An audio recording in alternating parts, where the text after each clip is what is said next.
Daniel, þið komuð eflaust einhverjum í opna skjöldu með sigri hérna. Segðu okkur eldsnögt frá muninum á fyrri og seinni. Þið gátuð alltaf keypt körfu í fyrri en svo einhvern veginn opnast þetta allt fyrir ykkur í seinni. Já, við vorum bara mjög slaka sóknarlega í fyrri hálfleik.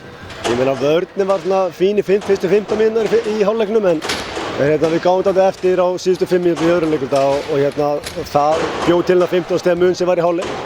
En ég ræddi bara vel við stelpurnar í hálfleik og við þurfum að fylgja okkar plani þess sem við ætlum að gera. Og þær gerðu það í seinni hálfleik og við fórum með aðeins, eiginlega bara sömu áherslur í sóknarleiknum. Bara þurftum að skerpa aðeins á þeim í seinni og þá kom þetta.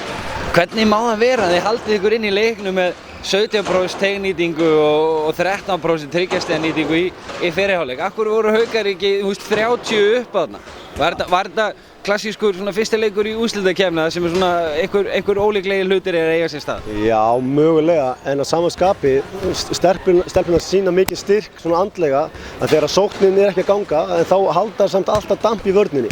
Og þær var bara staðráðnar því að taka eina sókn í einu og eina vörn í einu í 3. og 4. leikuldag sem þær gerðu og þær gerðu það bara virkilega vel.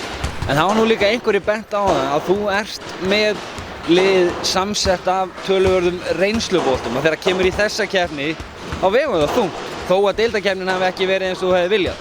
Nei, algjörlega. Ég er náttúrulega með frábæra leikmenn í öllum stöðum og svo er með unga leikmenn líka sem var að koma upp og standa sig gríðarlega vel og það er náttúrulega mikill kostur að vera með þessa leikmenn innan okkar raða. Þeir voru ekkert allir með allan tíman á tímabilinu en núna eru allar heilar og það er bara spennandi framöndan.